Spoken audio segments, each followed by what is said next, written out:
If anybody has any prayer requests, put it in the comment section and I'll pray over it. This message is titled, Don't Lose Hope. I'm doing this message because during the holiday season, there are many who are depressed. There are many who lose their hope. And there's many who commit suicide. And if this message can reach anyone who's battling depression, that is what I'm intending to do.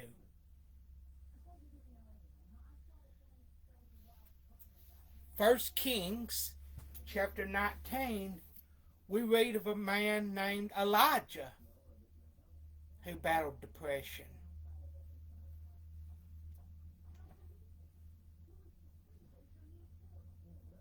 First Kings 19, starting at verse 1. And Ahab told Jezebel all that Elijah had done, and withal how he had slain all the prophets with the sword.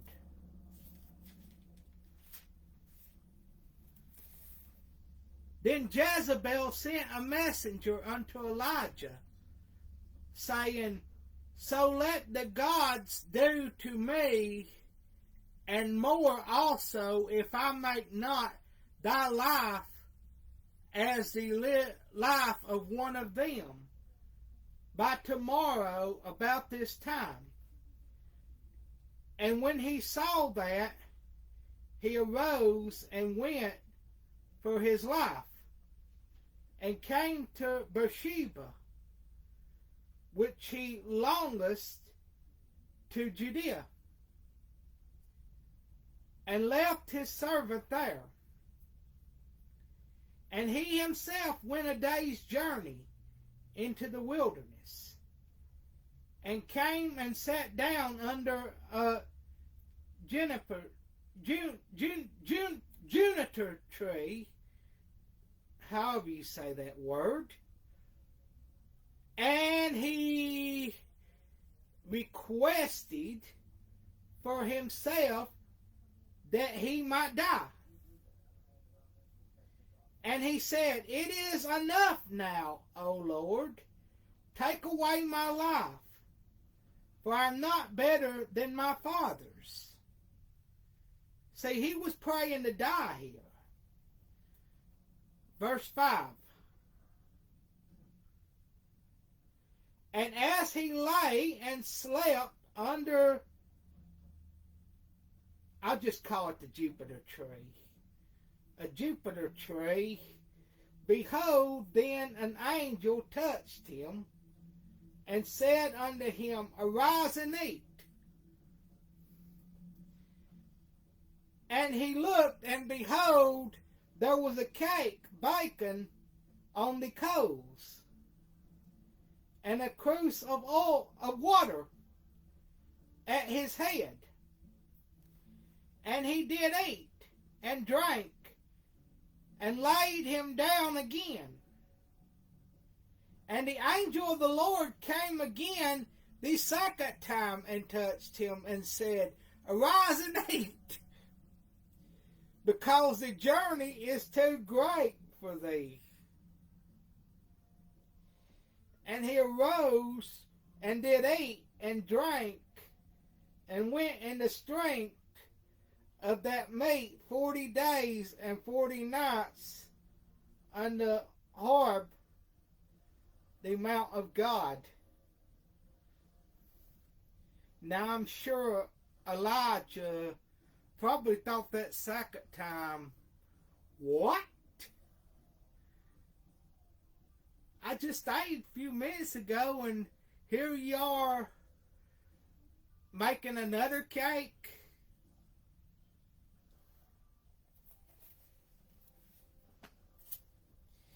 Verse 9. And he came thither unto a cave, and lodged there, and behold, the word of the Lord came to him, and he said unto him, What dost thou here, Elijah? And he said, I have been very jealous for the Lord God of hosts, for the children of Israel have forsaken thy covenant, thrown down thine altars, and slain thy prophets with the sword.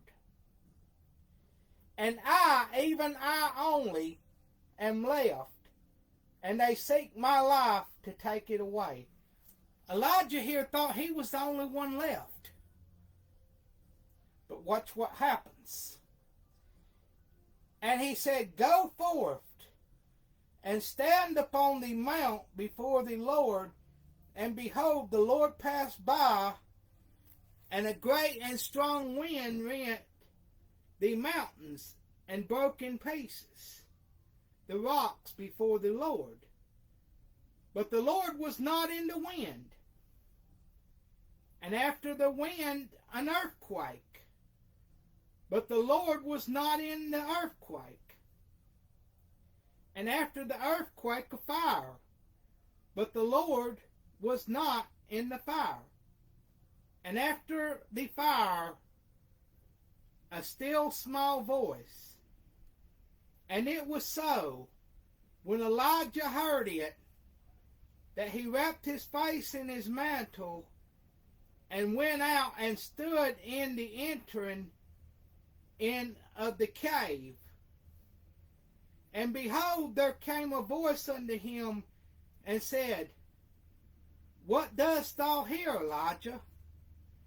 And he said, I have been very jealous for the Lord God of hosts, because the children of Israel have forsaken thy covenant, thrown down thine altars, and slain thy prophets with the sword. And I, even I only, am left, and they seek my life to take it away. And the Lord said unto him, Go return on thy way to the wilderness of Damascus. And when thou comest, anoint Hazael to be king over Syria. And Jehu, the son of Nimshi, shalt thou anoint to be king over Israel.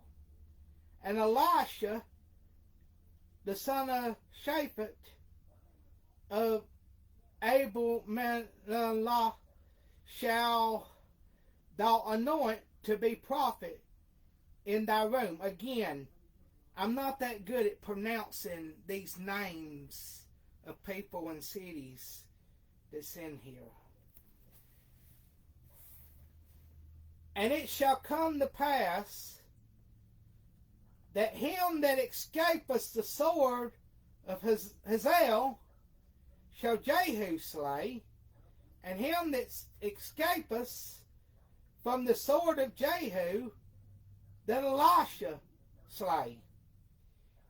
Yet I have left me 7,000 in Israel, all the knees which have not bowed unto Baal, and every mouth which has not kissed him. There was still 7,000, but Elijah thought he was the only one left. That's what's happened to a lot of people today. They give up hope, but what they don't realize, there's still hope there. Matthew chapter 10.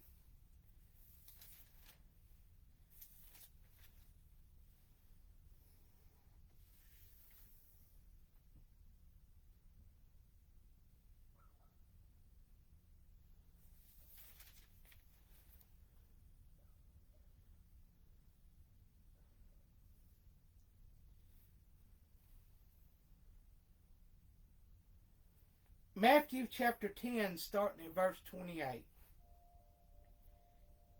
And fear not them which kill the body, and are not able to kill the soul, but rather fear him which is able to destroy both soul and body in hell. Are not 2 sparrows sold for a farthing? A farthing is a small amount of money. It's like less than a penny, really. In fact, some translations actually put penny here. Are not 2 sparrows sold for a farthing? And one of them shall not fall on the ground without your Father. But the very hairs of your head are all numbered. Have you ever tried to count your hair? I've actually tried that. And part of my hair was stuck together with another piece of hair, and I counted 1 when there was actually 2. I lost count of it. I counted the same hair twice. I wasn't able to do it. But God knows the very hairs of our heads. Think about that.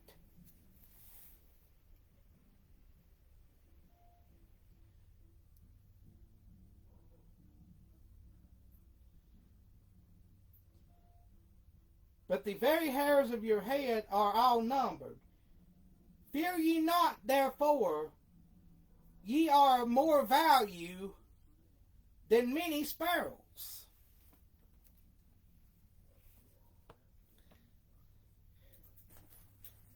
There's actually a song that says, cast all thy cares upon him, for he cares for thee. He is my peace. Have a Jesus-filled week. And if it be the good Lord's will, I'll be back on here Monday evening.